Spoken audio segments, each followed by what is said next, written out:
ఇవాళ ఢిల్లీలో జంతర్ మంతర్ దగ్గర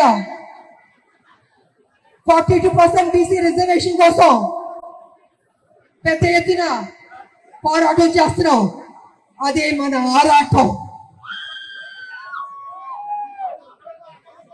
ఇది రెండోసారి మన పోరాటం చేస్తున్నాం. భారతదేశంలో అత్యధిక జనాభా దాంట్లో అత్యధికంగా ఉన్నది మన బీసీ బిడ్డలే. అలాంటి బీసీ బిడ్డలు ఇవాళ నడి రోడ్డు మీదకి వచ్చి మా 42% బీసీ రిజర్వేషన్ చెయ్యండి అని మోడీ గారిని అడుగుతున్నారు. బీజేపీకి సిగ్గుందా అని అడుగుతున్నాను. బీసీ బిడ్డలంటే అడుక్కోవాలా? ఇవ్వరా? న్యాయం చేయరా? అంటే మా శ్రమని దోచుకుంటారు, మా ఓట్లు గుంజుకుంటారు. కానీ పార్లమెంట్ లో బీసీ బిల్లు పెట్టి పాస్ చేయమంటే వెనకడుగు వేస్తారు. అయినా మేము విడిచిపెట్టాం. కాంగ్రెస్ ముందడుగు వేసింది, సాధించే వరకు విడిచిపెట్టే ప్రసక్తి లేదు. బీసీ బిడ్డలారా, తెలంగాణ ఉద్యమం అనేక కష్టాలు నష్టాలు పోరాటాలు చేశాం. ఫైనల్ గా సోనియమ్మ మనకి తెలంగాణ ఇచ్చింది, సాధించుకున్నాం.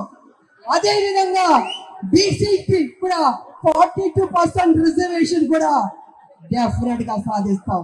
వదిలిపెట్టే ప్రసక్తి లేదు. ఇవాళ నిజంగా బీసీ బిడ్డల గురించి చెప్పాలంటే చాలా తక్కువే. ఎంత చెప్పినా తక్కువే. మన భారతదేశం అభివృద్ధి చెందిందంటే దాంట్లో బీసీ బిడ్డల పెద్ద పాత్ర పోషించారు. వాళ్ళ సాక్రిఫైస్, వాళ్ళ శ్రమ, వాళ్ళ కమిట్మెంట్, వాళ్ళ త్యాగాలు ఈ భారతదేశానికి ఇచ్చింది. చేతి వృత్తుల కోసం ఎంతో కష్టపడ్డారు. చేతి వృత్తులు చేసుకుని ఎంతో సంతోషంగా బతికేవారు బీసీ బిడ్డలు. కానీ ఇవాళ కాలం మారింది. యంత్రాంగం కాలం మారింది. మిషన్లు వచ్చేస్తున్నాయి, రోబోలు వచ్చేసింది. రోబోలేమో వంటలు చేస్తుంది, ఆపరేషన్ కూడా చేస్తుంది. అలాగే మిషన్లు వచ్చిన బట్టి ఇవాళ చేతి వృత్తులు కనుమరుగైపోతున్నాయి.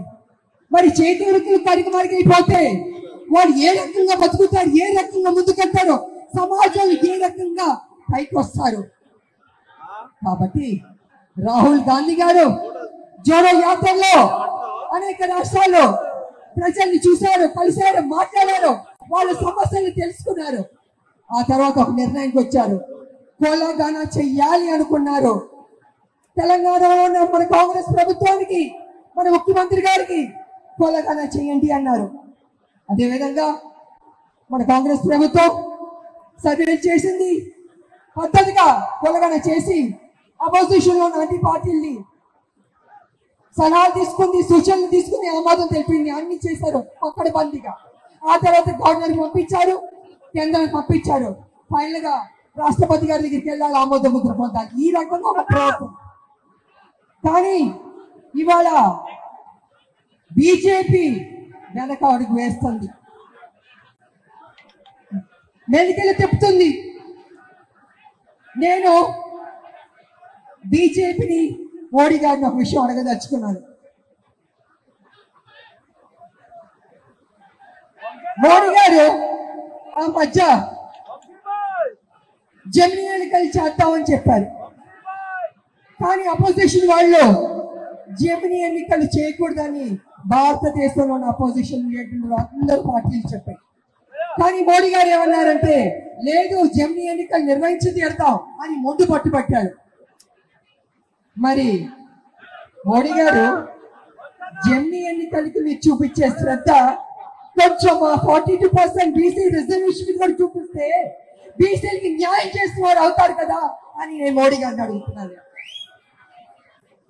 ఇది కాకుండా మళ్ళీ ఒక మెలిగి పెడుతున్నారు. ఏంటంటే పార్లమెంట్ లో ఒకవేళ బీసీ బిల్లు 42% బీసీ బిల్లు తీసుకొచ్చి ఆమోదం పొందితే న్యాయపరమైన చిక్కులు వస్తాయని అంటున్నారు. నిజంగా న్యాయపరమైన చిక్కులు ఉంటే మరి ఈ బీసీ రిజర్వేషన్ ఎలా అమలు చేశారు మోడీ గారు నేను అడుగుతున్నా. నేను అది అమలు చేసినప్పుడు 42% బీసీ రిజర్వేషన్ ఎందుకు చేయలేరు అంటే మీకు చిత్తశుద్ధి లేదు, చెయ్యాలని లేదు. మీరు బీసీ చెప్పుకుంటారు, ఇవాళ నడి రోడ్డున మీ హైదరాబాద్ కాదు ఢిల్లీలో మా బీసీలకి న్యాయం చేయడానికి గొంతెత్తి అరుస్తుంటే పట్టించుకోరా మోడీ గారు? మీరు ఏం చేయదలుచుకున్నారు? మీరు బీసీలకు న్యాయం చేస్తారా లేదా అని ఇప్పుడు తెలిసిపోద్ది. బీసీలు అయ్యా మోడీ గారు మీరు ఏదైతే కుర్చీలో కూర్చున్నారో ఆ కుర్చీ తయారు చేసింది బీసీలే, ఆ కుర్చీలో నాయకుడు కూర్చోబెట్టింది బీసీలే, కానీ వాళ్ళు బీసీలు అవమానిస్తున్నారు. దేవుడు గుళ్ళో దేవుడు ఉన్నాడే చెక్క పట్టింది, అది ఎవరు చేస్తారు? మన బీసీలు కాదా? అన్నం పెట్టి బీసీలు అన్నం పెడతారా? ఆలోచించుకోండి మోడీ గారు. కాంగ్రెస్ పార్టీ ముందడుగు వేసింది, రాహుల్ గాంధీ గారు పట్టుబట్టారు బీసీ న్యాయం చేయాలనేసి.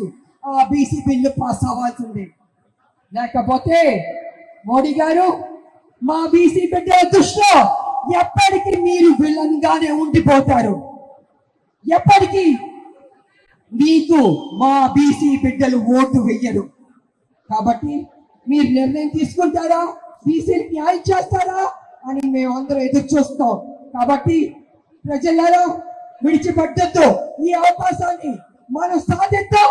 తెలంగాణ సాధించినట్టు బీసీ 42% రిజర్వేషన్ కూడా సాధిద్దామని తెలియజేసుకుంటూ జై కాంగ్రెస్. అందరూ ముందు మీరు చేపెట్టుకుని జై తెలంగాణ, జై తెలంగాణ. ఎందుకు గట్టిగా చెప్పుకుంటానంటే సోనియా గాంధీ గారు ఇక్కడే ఉన్నారు. అమ్మ సోనియమ్మ మనకి తెలంగాణ ఇచ్చింది, ఆవిడ సంతోషిస్తుంది. కాబట్టి మన రాష్ట్రాన్ని మనం గౌరవం ఇవ్వాలి. ముందు మీరు చేపెట్టుకుని జై తెలంగాణ, జై తెలంగాణ, జై కాంగ్రెస్.